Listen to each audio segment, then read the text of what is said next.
ही आज हमारे राम जी राजा बनने वाले, सब लोग ढोल नगाड़े बजा जा रहे हैं। रामचंद्र भगवान की। एक लोटा जल सारी समस्या का हल। श्री शिवाय नमस्ते। Hi guys, welcome to another blog. और गाइस जैसे कि आप देख रहे हो, हम पहुंच चुके हैं कथा के पंडाल में। यहाँ भागवत गीता चल रही है और आज हम आए ब्लॉग बनाने। तो हम परम पूज्य श्री श्री 108 परम पूज्य गुरुदेव नर्मदा दीदी के पास जाएंगे, व्यासपीठ पर, और उनसे क्या लेंगे कि हम ब्लॉग बना लें।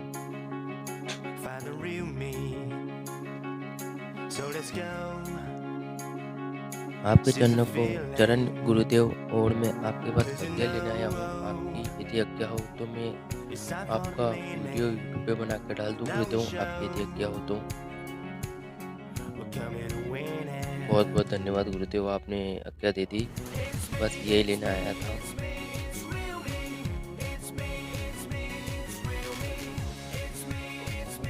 से आप विवाह कर लो, उसका हरण करके लो।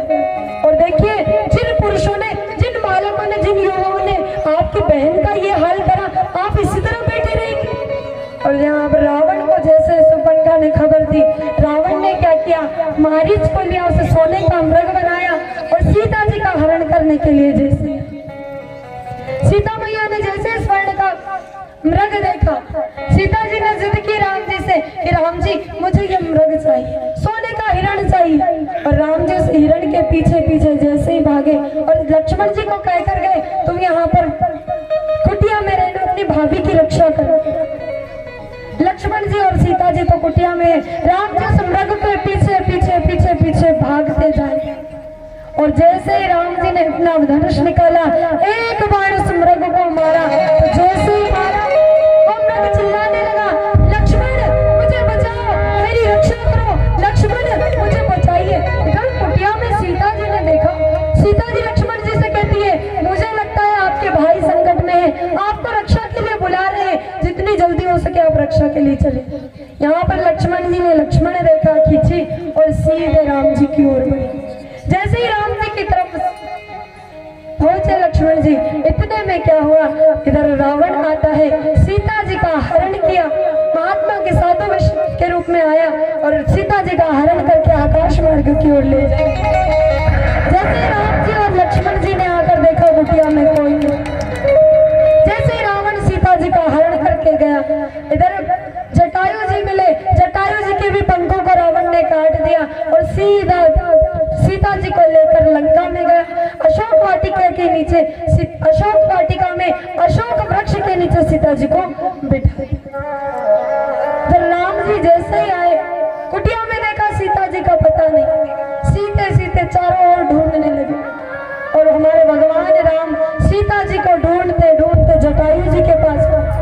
जटायु जी ने कहा, दक्षिण दिशा में एक रावण आया है और सीता जी का हरण कर ले गया। और इतने में जटायु जी के प्राण पंखे में उड़ जाते हैं। यहाँ पर जटायु जी का उद्धार हुआ। आगे चलते हैं हमारे प्रभु सीता जी को ढूंढते ढूंढते ढूंढते ढूंढते इधर कहाँ पहुंचे हमारे राम जी, जहाँ पर शबरी मैया बैठी। शबरी जी की कथा हमारे भोले बाबा सुनाते हैं, लेकिन समय का अभाव है, आपको सूक्ष्म में सारी कथाओं का वर्णन सुनाऊंगी। इधर जैसे शबरी जी बैठी है आश्रम में, और देखिए सबरी मैया आज से नहीं बैठी, सबरी जी जब 8 वर्ष की थी, इनके पिताजी ने इनका विवाह तय किया। भिल्ल जाति की थी शबरी, तो पिता ने जब विवाह तय किया ना, तो विवाह किस तरह तय किया कि देखिए तुम हमारे यहाँ बारात लेकर आओगे तो इतने तो हंडे शराब दी जाएगी, इतने 4 पाँव वाले, इतने 2 पाँव वाले। जब हम तुम्हारे यहाँ बेटी को लेने आएंगे तो इतने 2 पाँव वाले, इतने 4 पाँव वाले। शबरी जी ने पिताजी से पूछा, पिताजी और क्या हो रहा है? पिता ने कहा, बेटी ये समाज की रीत है और समाज की रीत तो अपनानी पड़ेगी।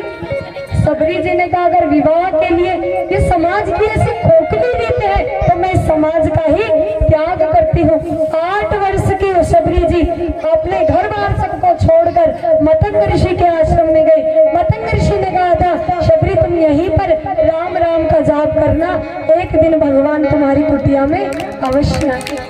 तब से 8 वर्ष की शबरी आज 85 वर्ष हो गए, रोज मार्ग को सजाती है, रोज कंदमूल फल लाती है, रोज बोर तोड़ कर लाती है। आज लगता है आज मेरे घर राम। और राम जी सबरी जी यहाँ पर राम जी का इंतजार करती है। और क्या कह रही है सबरी जी? सबरी जी के भाव में प्रवेश करेंगे। सबरी जी गाती जा रही है और कह रही है क्या? कब तक बैठूंगा राम थारा भरोसा, कब तक बैठूंगा राम थारा भरोसा, कब तक बैठूंगा राम थारा भरोसा, कब तक बैठूंगा राम थारा भरोसा, अरे कब तक बैठूंगा राम थारा भरोसा, कब तक बैठूंगा राम थारा भरोसा, कब तक बैठूंगा राम थारा भरोसा, कब तक बैठूंगा राम थारा भरोसा, अरे तारा दर्शन कमाना मेल तरसा, कब तक बैठूंगा राम थारा भरोसा, तारा दर्शन कमाना मेल तरसा, कब तक बैठूंगा राम थारा भरोसा।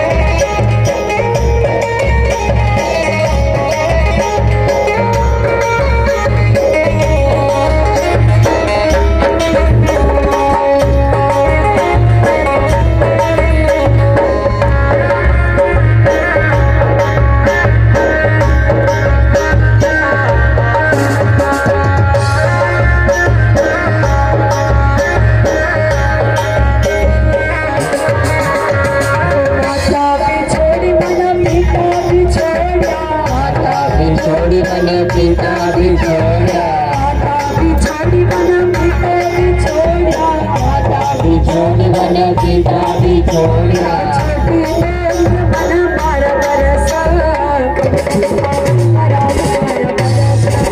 छोटी बहन छोड़ा मारा बरसा, कब तक बैठूंगा राम थारा भरोसा, अरे कब तक बैठूंगा राम थारा भरोसा, कब तक बैठूंगा राम थारा भरोसा, कब तक बैठूंगा राम थारा भरोसा, कब तक बैठूंगा राम थारा भरोसा, कब तक बैठूंगा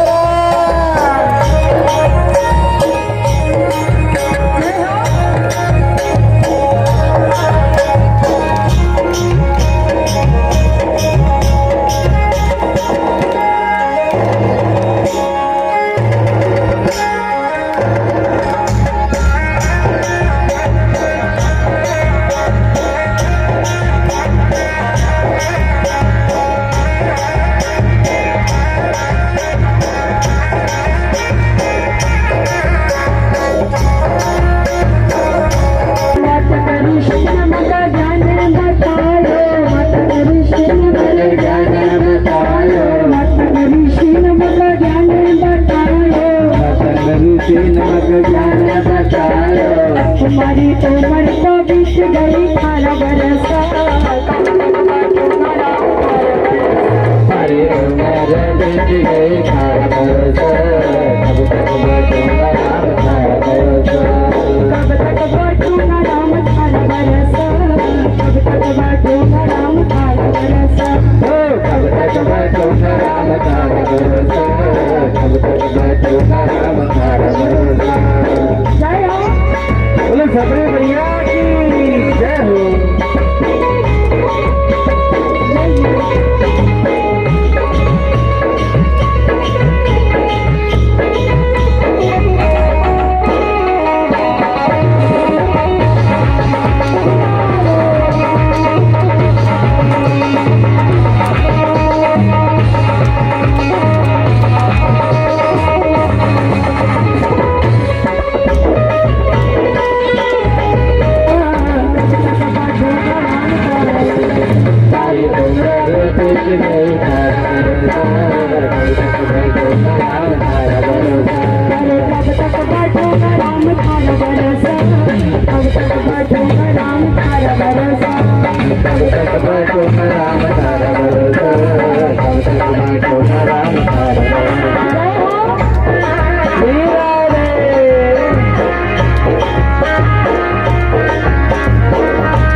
बाली ने इन्हें भेजा हो, तुम जाओ इनसे बात करना। इनसे बात करने के पश्चात, इनसे भेंट करने के पश्चात तुम्हें लगे कि मुझे इनसे मिलना चाहिए, तुम सीधे इन्हें लेकर आना। और तुम्हें अगर लगे कि बाली ने इन्हें भेजा है, तुम वहीं से इशारा कर देना, मैं इस पर्वत को छोड़कर भाग जाऊंगा।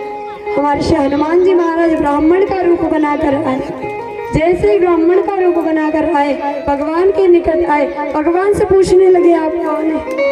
भगवान ने जैसे ही उत्तर दिया, हम राम और लक्ष्मण दशरथ जी के पुत्र हैं। जैसे ही श्री हनुमान जी महाराज ने सुना, तुरंत भगवान के चरणों में गिर गए और भगवान ने हनुमान जी को उठाया और गलत से लगाया। हनुमान जी यहाँ पर भगवान और लक्ष्मण जी को अपने कंधे पर बिठाकर पर्वत की ओर ले गए। सीधे सुग्रीव से मित्रता करवाई। जैसे सुग्रीव और भगवान की मित्रता हुई, आगे चलकर हमारे भगवान ने यहाँ पर बाली का उद्धार किया। बोले रामचंद्र भगवान की। बाली का उद्धार करते हुए सुग्रीव को किष्किंधा का राजा बनाया और किष्किंधा का राजा जैसे सुग्रीव बना, राजपाट में लग गए।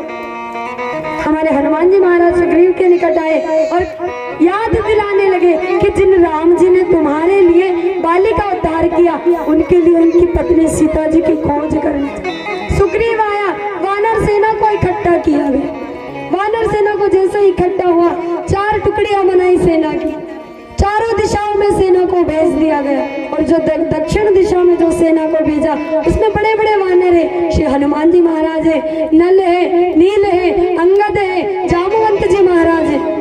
दक्षिण दिशा में जैसे ही भेजा, सुग्रीव ने सभी को कह दिया वानरों को, सीता जी की खोज करके ही आना। अगर ऐसे ही आए, खोज कर नहीं आए, तो जितने भी वानर आएंगे उनको मृत्युदंड दे दिया जाएगा। जैसे ही सभी वानर चारों दिशाओं में जाने, और जैसे ही हमारे हनुमान जी महाराज जामवंत जी पहुंचे, जैसे ही चलते जा रहे, उसी समय ने बहुत जोर की भूख लगी। उसी समय क्या देखा, एक गुफा दिखाई दी। जैसे श्री हनुमान जी महाराज उस गुफा में प्रवेश करते हैं, वहां पर हनुमान जी महाराज को एक स्वयं प्रभा नाम की एक तपस्विनी मिली। सभी ने वानरों से कहा नेत्र बंद करके बैठ जाओ। सभी आंख बंद करके बैठे और क्या हुआ, जैसे ही आंख खोल कर देखी तो सारे के सारे वानर समुद्र तट पर पहुंच गए। जैसे समुद्र तट पर पहुंचे, अब समुद्र के उस तरफ जाना है, कौन जाएगा। यहाँ पर जितने भी वानर थे, जामवंत जी पूछने लगे कौन ऐसा वानर है जो 100 कोस की छलांग लगा सकता है। देखिए जो समुद्र था कितना बड़ा था, समुद्र कितने कोस का था पता है क्या। अच्छा एक बात बताइए, सुंदर प्यारी बातें थी। बालकांड, भगवान के बाल नहीं लाए थे इसलिए बालकांड पड़ा, पर सुंदरकांड का नाम सुंदरकांड क्यों पड़ा, किसी को पता है तो हाथ खड़े। नहीं पता। देखिए सुंदरकांड सब पढ़ते हैं, रामायण जी सब सुनते हैं, पर क्या करते हैं, एक कान से सुनकर दूसरे कान से निकाल देते। सुंदरकांड का नाम सुंदरकांड ही क्यों पड़ा।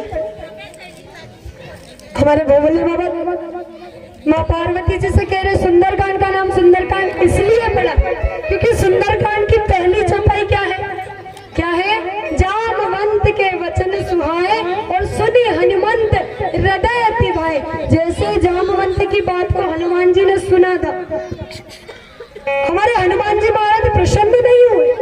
क्या हुआ, जामवंत के वचन सुहाए सुने हनुमंत हर्ष अति भाए, अति प्रसन्न हो गए। और जामवंत जी कौन है, जामवंत जी के बारे में कहा गया वानर सेना में सबसे बड़े बुजुर्ग थे, सबसे बुजुर्ग व्यक्ति। कहा है ना हनुमान जी महाराज ने जैसे जामवंत की बात को सुनी इतने प्रसन्न हो गए, इतने प्रसन्न हो गए, उनकी बात बहुत ही अच्छी लगी। जामवंत के वचन सुहाए सुनी हनुमंत हृदय अति भाए।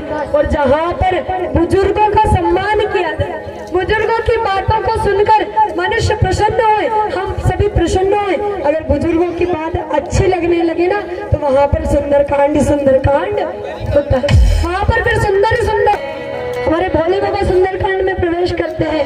हमारे हनुमान जी महाराज को जैसे शक्ति हाथ दिलाई जामवंत जी ने, तुरंत उड़े हैं हमारे हनुमान जी महाराज। कहते हैं क्या, जामवंत के वचन सुहाए सुने हनुमान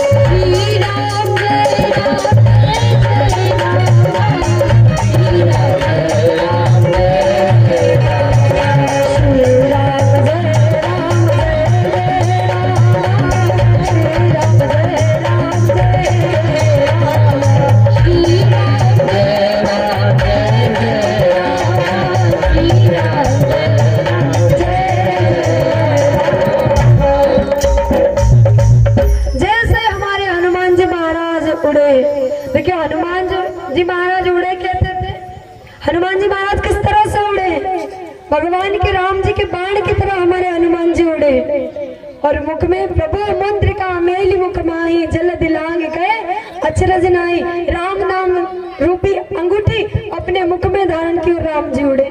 इधर हनुमान जी महाराज जैसे ही उड़े, इधर मेनाक ने देखा कि भगवान का एक हनुमान जी महाराज का करुण मुझ पर है, तो क्या करता है, मेनाक पर्वत आया, हनुमान जी महाराज से विनती करने लगा कि प्रभु आइए कुछ समय विश्राम कीजिए। जैसे हमारे हनुमान जी महाराज ने कहा, हनुमान जी महाराज ने कहा राम काज कीने बिना मोहे कहा विश्राम। राम जी का कार्य जब तक सफल नहीं होगा मुझे विश्राम नहीं मिलेगा।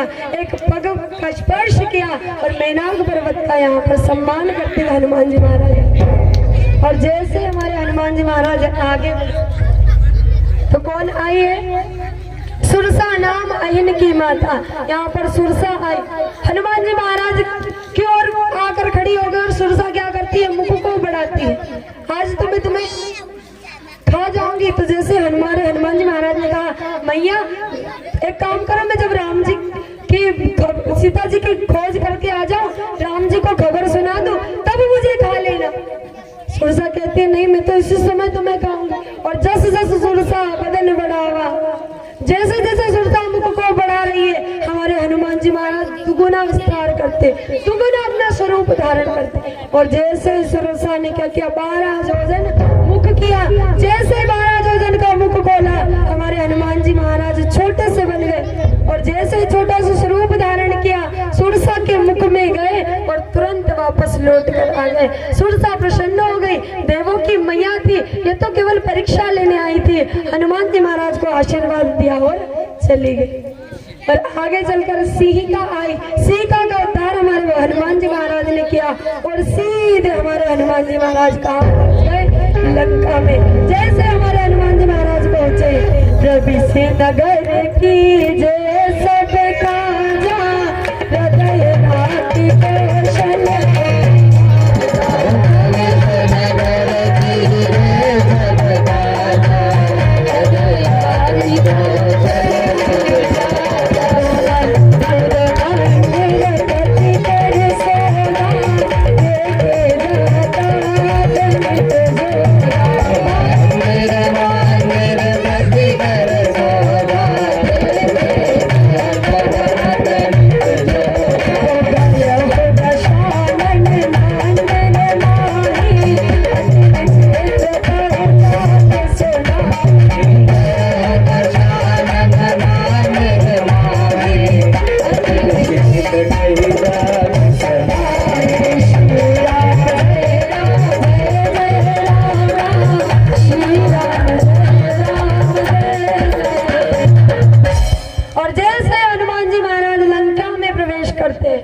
जैसे लंका के द्वार पर लंकिनी को देखा, मसक समान रूप कपिधारी, मच्छर के समान रूप धारण।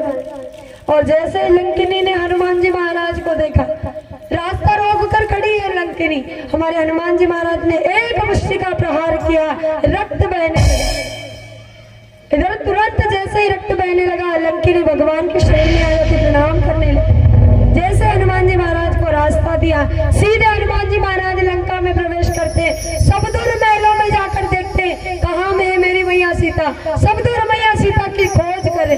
मंदिर मंदिर प्रतिकर शोधा देखे जाता अगणित जोधा, और गया दशानन मंदिर माए। रावण के महल में हमारे हनुमान जी महाराज गए, रावण के महल में जाकर देखा तो वहां पर थे सीता जी का पता नहीं चला। हनुमान जी महाराज ढूंढ रहे मेरी मैया सीता का। इतने में क्या हुआ, हनुमान जी महाराज ढूंढते ढूंढते जा रहे और विभीषण का घर दिख जाता। मंदिर मंदिर प्रतिकर शोधा देखे जाता अगणित दोषा, गया दशानन मंदिर माई अति विचित्र को उदात सुना। सब दूर ढूंढ लिया, जानकी मैया का पता नहीं। विभीषण जी के घर गए और कहना विभीषण जी को घर जैसे ही देखा, तुलसीदास जी महाराज ने क्या लिखा है, रामायुध अंकित ग्रह शोभा वर्णि न जाए, पर नव तुलसी के वृंद का देखा हर्ष कपिराय। जैसे ही देखा हनुमान जी महाराज ने विभीषण जी का घर, क्या कहा, वहां पर क्या देखा, राम जी के चिन्ह बने हुए, आंगन में तुलसी जी का वृक्ष है, आंगन में गाय बंधी हुई है। जैसे देखा राम नाम की आवाज आ रही है, कहा यह तो भक्त का घर है। तो देखिए भक्त के घर की पहचान भी यही होना चाहिए। पहले भी कथा में मैंने बताया है, आंगन में तुलसी जी का पौधा हो, हमारे घर पर भगवान के स्वस्तिक का चिन्ह बने हो, आंगन में गाय बंधी हो। अगर ऐसा हनुमान जी महाराज लंका में गए, हनुमान जी महाराज ने सोचा थोड़ी देर रुक जाया जाए, तो विभीषण के घर रुक गए हनुमान जी महाराज। मान लो अगर हमारे घर भी यह हुआ, भगवान का नाम लिया जा रहा है, आंगन में तुलसी जी देखी, हनुमान जी महाराज का भ्रमण करते करते अपने घर रुक गए, तो यही होना चाहिए भक्त की घर की पहचान। और जैसे विभीषण जी ने कहा, सीता जी अशोक वाटिका में अशोक वृक्ष के नीचे बैठी है, हमारे हनुमान जी महाराज सीधे अशोक वाटिका में पहुंचे, अशोक वृक्ष के नीचे हमारी जानकी मैया। उसी समय रावण आता है और रावण जानकी मैया को बहुत डराकर पुनः गया। इधर हनुमान जी महाराज, ऊपर हनुमान जी महाराज बैठे, ऊपर बैठे बैठे सारी बात देख रहे। और उसी समय हनुमान जी महाराज ने ऊपर से ही प्रभु मुद्रिका जो राम जी की अंगूठी थी, उस मुद्रिका को जैसे ही नीचे फेंका, जानकी मैया ने जैसे ही मुद्रिका को देखा, प्रसिद्ध हो गई मैया। और हमारे हनुमान जी महाराज ने उसी वृक्ष पर बैठकर पूरी राम कथा जानकी मैया को सुनाई। जैसे राम कथा जानकी मैया ने सुनी, कहने लगी कथा तो बड़ी सुंदर कही है तुमने, अब जिसने कथा कही वह भी तो सामने आई है। तो हमारे हनुमान जी महाराज पेड़ के ऊपर बैठे कह रहे, मैया केवल कथा ही सुंदर है, राम जी की कथा ही सुंदर है, बाकी कहने वाला तो बंदर है, या बंदर में कुछ भी नहीं है, केवल सुंदर तो कथा ही थी। और हमारे हनुमान जी महाराज मैया के सामने प्रकट हुए, मैया को प्रणाम किया, सारी बात यहाँ पर बताई। राम जी सुग्रीव के साथ तुम्हें बहुत जल्दी यहाँ पर रावण का उद्धार करके भगवान लेने वाले आने वाले। जानकी मैया ने जैसे हनुमान जी का स्वरूप देखा, कहा हनुमान जी क्या तुम्हारे समान ही वानर है राम जी की सेना में? केवल इतने छोटे छोटे से ही वानर है? अगर इतने छोटे छोटे से वानर है तो रावण की सेना के साथ युद्ध कैसे करेंगे? तो हनुमान जी महाराज ने कहा, नहीं मैया, मैं तो उस वानर सेना में सबसे छोटा वानर हूँ, वहाँ पर तो बहुत बड़े बड़े वानर है। उस समय क्या क्या हमारे हनुमान जी महाराज ने विशाल भुजाएं बढ़ाई, विशाल स्वरूप बढ़ाया, इतना विशाल स्वरूप बढ़ाया। अरे हनुमान जी महाराज की जैसे मैया जानकी को अपना स्वरूप दिखाया, जानकी मैया प्रसन्न हो, पुनः रूप छोटा किया। यहाँ पर हमारी जानकी मैया हनुमान जी महाराज को आशीर्वाद देती है, अजर अमर गुण निधि स्तुति हो, बहुत करौ रघुनायक छो। जैसे ही आशीर्वाद मिला, हनुमान जी महाराज कहते हैं, मैया बहुत जोर की भूख लगी है, क्यों ना मैं फलों को खा लूं, बहुत सारे फल हैं। जानकी मैया से जैसे ही आज्ञा ली, हनुमान जी महाराज फलों को खाने लगे और वृक्षों को तोड़ने लगे, इधर डाल से इधर डाल पर कूद रहे हैं, सभी वृक्षों को उखाड़ने लगे। और जैसे ही अशोक वाटिका को उजाड़ने लगे, धीरे धीरे रावण तक खबर फैली। रावण ने अक्षय कुमार अपने बेटे को बहुत सारे असुरों के साथ भेजा। हमारे हनुमान जी महाराज ने एक ही मुट्ठी का प्रहार में अक्षय कुमार का उद्धार कर दिया। अंत में इंद्रजीत आता है और जैसे नागपाश में श्री हनुमान जी महाराज को बांधकर रावण के दरबार में लेकर गया, और यहाँ पर रावण ने जैसे हनुमान जी महाराज को देखा, अपने सैनिकों को आज्ञा दी कि इस वानर की पूंछ को जला दिया जाए, पूंछ में आग लगा दी जाए। और जैसे ही देखते हुए हनुमान जी महाराज की पूंछ में आग लगाने के लिए कपड़े लपेटने लगे, घी तेल के कपड़े जैसे लपेटते हैं ना, हनुमान जी महाराज की पूंछ बड़ी हो रही, जैसे जैसे कपड़े लपेटते हैं हनुमान जी महाराज की पूंछ बड़ी होती जा रही, और इतनी बड़ी हो गई कि उस नगर में, लंका में कपड़े और घी तेल समाप्त हो गए, घी तेल समाप्त हो गए। जैसे जैसे हनुमान जी महाराज की पूंछ में कपड़े लपेट रहे, हनुमान जी महाराज की पूंछ बढ़ती जा रही। और इधर जैसे हनुमान जी महाराज की पूंछ में आग लगाई गई, और इधर रावण ने कहा चलो इस वानर को पूरे नगर में भ्रमण कराया जाए। और इधर हमारे हनुमान जी महाराज ने कहा, यही तो मैं चाह रहा था, देखो तो सही कहाँ कहाँ से चंदा आया है, क्योंकि घी तेल कपड़े पूरे नगर में से इकट्ठे करे थे। हनुमान जी महाराज ने विचार किया, जहाँ जहाँ से चंदा आया है वहाँ वहाँ प्रसाद तो देनी पड़ेगी, नगर में घूम कर देखो कहाँ कहाँ से चंदा आया है। और जैसे ही नगर में घूमते हैं, जहाँ जहाँ से घी तेल आया था पूंछ में आग लगाने के लिए, हमारे हनुमान जी महाराज ने क्या किया, एक महल से दूसरे महल, एक अटारी से दूसरे अटारी कूद कूद कर पूरी लंका को जलाकर भस्म कर दिया, पूरी लंका जलकर भस्म हो गई, केवल एक घर बचा विभीषण जी। चंदा नहीं आया, वहाँ प्रसाद देना ही नहीं। विभीषण के घर से कोई चंदा गया नहीं था, तो उनको हनुमान जी ने प्रसाद दिया ही नहीं। इधर जानकी मैया को श्री हनुमान जी ने प्रणाम किया, पुनः सीधे हमारे राम जी के पास आए। राम जी को प्रणाम करते हुए सीता जी की सारी खबर सुनाई, और यहाँ पर राम जी और लक्ष्मण जी पूरी सेना को लेकर जैसे ही चलना ही हमारे राम जी ने, जो रामेश्वर के नाम से विख्यात हुई, बोली रामेश्वर भगवान की जय। जैसे यहाँ पर समुद्र के तट पर पहुंचे, नल और नील के द्वारा समुद्र पर जैसे पुल बनाया गया, उस पुल पर चढ़कर पूरी वानर सेना पार हुई। जैसे ही पार हुए हमारे राम जी आगे चले, इधर एक दिन युद्ध करने गए। देखिए जैसे ही एक दिन युद्ध प्रारंभ हुआ, जैसे युद्ध प्रारंभ हुआ, युद्ध करने कौन गया? श्री हनुमान जी महाराज। तो इधर रावण ने कहा आज युद्ध करने हमारी अमर सेना जाएगी, जो अमर है, जिनको कोई मार नहीं सकता। हनुमान जी महाराज ने देखा कि सामने से अमर सेना आने वाली। हनुमान जी महाराज कहने लगे आज अपनी तरफ से युद्ध करने केवल मैं जाऊंगा। लक्ष्मण जी ने कहा तुम अकेले? हनुमान जी महाराज कहते ठीक है मैं अकेला ही जाऊंगा। और उधर से अमर सेना आई और इधर से श्री हनुमान जी महाराज आए। और हनुमान जी महाराज ने जैसे सेना को देखा, हनुमान जी महाराज ने क्या किया? पूरी अपनी पूंछ को बढ़ाई और पूरी सेना को अपने पूंछ में लपेट लिया और एक जोर की जैसे झटका दिया, पूरी अमर सेना आकाश की ओर उड़ गई। जैसे अमर सेना आकाश की ओर उड़ी, देखिए अमर सेना जब युद्ध करने आ रही थी ना, तब डर लग रहा था। क्यों? क्योंकि अगर जो मर जाए, हनुमान जी महाराज मारेंगे तो जो मर जाए उनको तो डर नहीं, कम से कम ज्यादा से ज्यादा क्या होगा? मरेंगे। पर अमर सेना को तो ये डर, ऐसा नहीं अपन अमर है, मर तो सकते नहीं, न जाने हनुमान जी महाराज अपना क्या करेंगे, न जाने कितनी बार फटकेंगे। हनुमान जी महाराज ने पूंछ में लपेट कर जोर का झटका दिया, पूरी अमर सेना आकाश मार्ग की ओर, और आकाश मार्ग की ओर उड़ी तो उड़ी कैसे? जो पृथ्वी का गुरुत्वाकर्षण बल है ना, उसको भी पार कर गई। सारी अमर सेना आकाश में लटकी है, नीचे आने का झंझट ही खत्म। दूसरे दिन फिर युद्ध प्रारंभ हुआ। हनुमान जी महाराज युद्ध के लिए जैसे ही गए, तो हनुमान जी महाराज क्या करते? सामने जितने भी योद्धा रहते क्या करते? रथ वाली सेना को क्या करते? एक रथ उठाते दूसरे रथ पर फेंकते, एक हाथी को उठाते दूसरे हाथी पर फेंकते। जैसे ही रावण के पास खबर गई, कहा हनुमान जी महाराज तो इस तरह से युद्ध करते।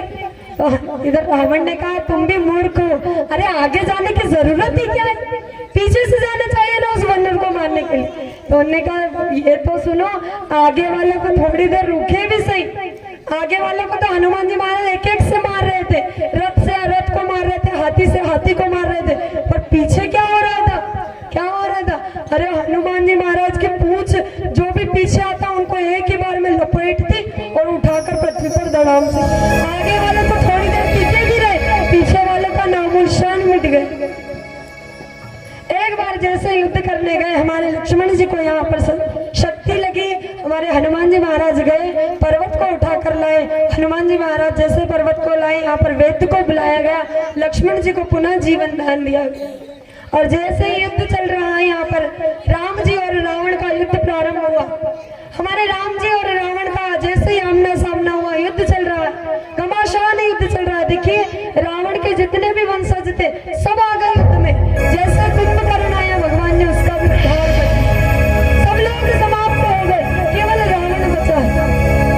हमारे भगवान और रावण का जैसे युद्ध होने लगा, इधर हमारे भगवान राम जी क्या करते? अपने तुनेर पर 30 बाण लेते हैं और एक साथ 30 बाण छोड़ते हैं। जैसे 30 बाण रावण को मारते, रावण पुनः जीवित, रावण मर ही नहीं पा रहा। इतने में विभीषण जी आते हैं और कहते प्रभु जो रावण है ना, इसकी नाभि में अमृत का कुंड है, अमृत का कलश है, तो एक अग्नि बाण चलाओ और इसकी नाभि में जो अमृत है उसे सुखा दीजिए, तो रावण सहज में मर जाएगा। हमारे राम जी ने क्या किया? 30 बाण चलाए और एक उसके साथ अग्नि बाण लिया। जैसे ही बाण चलाया, सीधा रावण की नाभि में जैसे ही अमृत का कलश सूखा, रामचंद्र भगवान की जैसे ही रावण का उद्धार हुआ, हमारे भगवान ने सभी असुरों का उद्धार किया। जैसे सभी असुरों का उद्धार किया, विभीषण को लंका का राजा बनाया और हमारे राम जी पुष्पक विमान की ओर आने लगे। इधर 14 वर्ष पूर्ण हुए हमारे भगवान के। और इधर हमारे हनुमान जी महाराज के द्वारा खबर भेजी गई, भरत जी को संदेश मिला कि हमारे हनुमान जी महाराज ने जाकर कहा राम जी आने वाले हैं। इधर भगवान के उत्सव की तैयारियां मनाई गई। इधर राम जी जैसे पुष्पक विमान में बैठे, इधर जाने में भगवान केवट से मिले, सभी संतों से मिलते मिलते जैसे अयोध्या पहुंचे। और दूसरा दिन हुआ प्रातः काल ही, आज हमारे राम जी राजा बनने वाले।